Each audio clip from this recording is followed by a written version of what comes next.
Hey YouTube, this is Mike Merchant from the Underground, and I'm here telling you my deck profile for Geargia, which I ran at the Des Moines Regional a couple weeks ago and YCS Indy last weekend.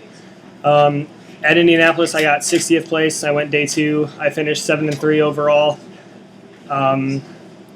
Lost to Masked Heroes round 9. I'm still mad, but anyway, here's the deck. Started off with 3 Geargia armors. Geargia armor's broken. You just when he's face down, whenever he's flipped face up, you get to search for any other Geargia monster in your deck besides himself, and he can flip himself back face down. So the plays just keep going turn after turn. I run 3 Geargia Arsenal. Geargia Arsenal is like the Lone Fire Blossom in the deck. You tribute it off and you get to special summon any Geargia monster besides himself from your deck in defense mode. So you just bring back one of these guys and you can go straight into defense mode with him and just keep more access to Geargia armor.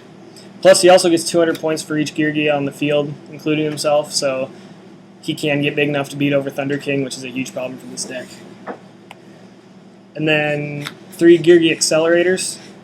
This guy is amazing. Whenever you have another Geargia monster on the field, you can special summon him in defense mode. And like with the combos with this guy, you flip armor, you search him, then you special him, go into your exceeds really fast without even normal summoning for your turn. Then also when he's sent from the field to the graveyard, you can add 1 Geargia monster from your graveyard to your hand besides himself. So it's kind of good when you need to recycle your Geargia armors or accelerators and all you have is a Geargia Arsenal. And then I play 2 Geargiano MK2s. He's kind of weird. I didn't play him at any of the tournaments, but I'm trying him out. One thing that this deck does when you're exploding and going for game is you don't really normal summon at all. All your plays come from special summoning off of Accelerator. So what he lets you do is you can search your deck for him with armor, and then after you're done special summoning, you spam the field with a bunch of synchros. You can normal summon him, and actually, whenever he's normal summoned or flip summoned, you can add one or special summon 1 Geargia monster from your hand or graveyard to the field. So he's kind of like tour guides, but for Geargias. So you can normal summon him and bring back your armor, and your plays can continue next turn if you can't win, which you should. And then I play 2 Snowman Eater, because Thunder King's a huge problem for this deck. Enough said. For the Karkuris, I play 1 Nishipachi and 2 Watchdogs. The Watchdogs are just there for level 4 tuners and 1800 defense wall. If all you have is him in your hand, he's kind of good to set. And then Nishipachi is actually the really cool one. Whenever he's normal or special summoned, you can you change the battle position of 1 monster on the field. So if you have your armor set, then whenever you summon, due to your effect of like your Beret or Beredo, you can flip your armor back face up and search again, and then get another accelerator to synchro and keep going. So he's really good. Kill Spirit Reaper, actually, it's a big deal. Then 2 Birdman. Birdman's amazing. Well, for one, because he's a machine, because you can search him with Gear Geek and X, which is all I really search in my deck anyway. And if you special accelerator, when you have a Geargia on the field, you bounce the accelerator for Birdman, and then you can re-special the accelerator again, and then just explode. And then I play 1 Trag. I didn't before, but I am now.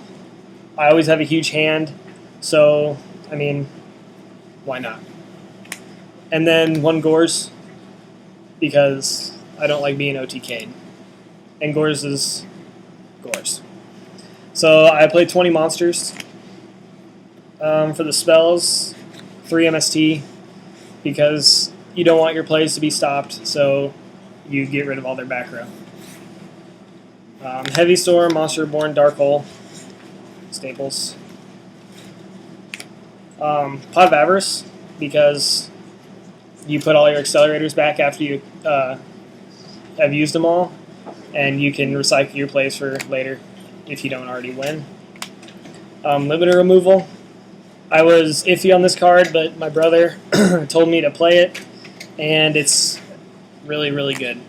If you have any of these guys on the field, any of your Geargias on the field, and you limiter removal to get over like a Thunder King or big monsters, even if you're not going for game, you can limiter removal, and then so limiter removal during the end phase, your monsters would be destroyed. But Geargia Armor can flip himself face down to save himself from being destroyed. Arsenal contribute himself to special another from your deck, so it won't be destroyed. And then Accelerator, if it's destroyed, then you get to add one Geargia monster from your graveyard back to your hand. So it's really, you don't minus at all for playing limiter removal. It's really good. And then the last spot is for Soul Taker. It was just kind of like spot removal for Thunder King and big monsters because heroes are a big thing. I don't know why, but they are. So Soul Taker's good. I play 9 spells. The traps, I play the Solemn Brigade because Solemn Brigade. I play Triple Compulse because it's the best trap in the game right now. And like in a Geargia mirror match, if you know they have their armor set, you compulse their armor back to their hand, and then they have to set it again to waste their normal summoner set, and they can't go off on you.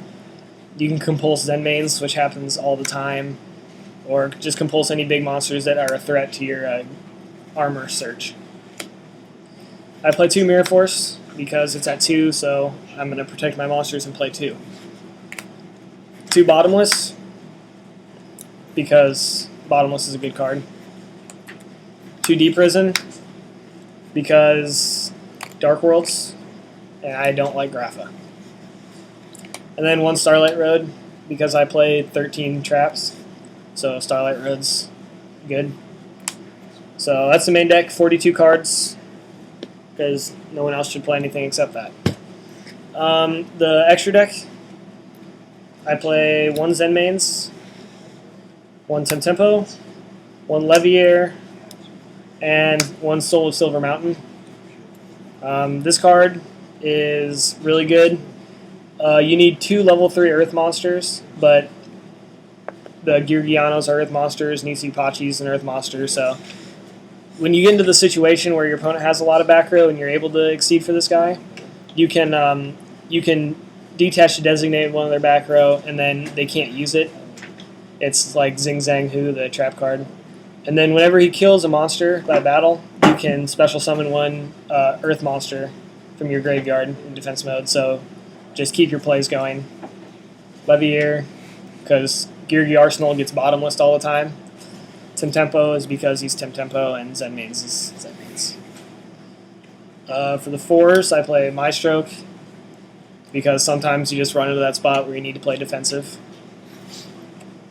Fairy King because he's really good.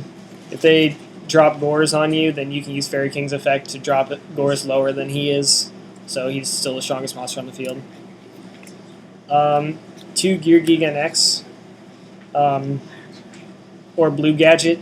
It's really good. You kind of don't even have to waste your normal summons to bring him out. If you flip Armor, Specialty Accelerator, overlay those 2 for him, you get a free plus, and then you get to bring it out, or bring out whoever you get. But in my deck, usually I go Birdman so I can OTK. Shockmaster is amazing. I usually try to end Shockmaster with my plays so that I can limit removal for game and not have to worry about anything. Black Rose Dragon. And 2 Beret. The OTK is really powerful, and Beret is necessary. Some people only run them at 1, but I like 2 because I like to keep going even if my OTK gets stopped. So, 2 Beret. For the 8s, I run 1 Beredo. It's 2,800. It's huge. 1 Stardust for Starlight Road, and also when you go the OTK, if you can't go Shockmaster, it's important to be able to protect your big field. So ending Stardust is really powerful if you can't finish them off. And then Scrap Dragon is the last one because Scrap Dragon is really powerful also. And if you have Geargia Accelerator on field, and you have Scrap Dragon also. You can use Scrap Dragon's effect to destroy Geargia Arsenal and one of their cards, and then Geargia Accelerator gets its effect to add another Geargia monster from your deck to your hand, or from your graveyard to your hand. So that's kind of cool. And then for the side deck, I play two Kinetic Soldier for Heroes and Samurai, which Samurai will probably be a thing now that they won Indianapolis. 2 Maxi, because Maxi's a really good card. It's really good against windups, or even against Geargia, it's pretty good. It stops their plays, so Maxi. 1 Mind Control. Really, it's only for the mirror match, because if you can take your opponent's machine-type monster or their Geargia armor and use it for yourself, it's really strong. 2 Prohibition. This card's hilarious. You can basically side it in against any matchup, and it's really good filler if you just have cards that you want to take out. So some decks that I would call when playing it, like if I play Machinas, I would call Fortress. If I play Dark Worlds, I call Grapha. If I play a deck where I need to protect my back row, I'll call like MSC or Heavy Storm, because my luck in tournaments, I always lose the Heavy Storm. So Prohibition, good card. 2 Light Imprisoning Mirrors, because Chaos Dragons are still around, and plus Hieratics now. They got top 4, and Lightsworns too. So Light Imprisoning Mirror, it's still good. 2 Gozen Match is the best card in the side deck. Everything in my field that I play is basically Earth, so Gozen Match is really, really powerful. Against windups, it's basically a win, and some other decks too, but windups is the one I basically sign Gozen Match in. I guess it's good against spellbooks too. So 2 Royal Decree, because I don't like to play against Chainburn. I actually played my first Chainburn match at Indianapolis, so I never drew the Decree, but I mean, it's in there because of that. So yeah, that's a good story. And then the last 2 cards are 2 Soul Drain. I was playing Shadow Imprisoning Mirror, but I took that out for Soul Drain because Soul Drain hits Dark Worlds just as hard as Shadow Imprisoning Mirror does, and it also hits Hieratics. So it's good. It's cool. I don't like paying 1,000 life points for it, but if I can stop them from using all their effects, then I'm going to do it. And yeah. So that's the deck. See you guys next time.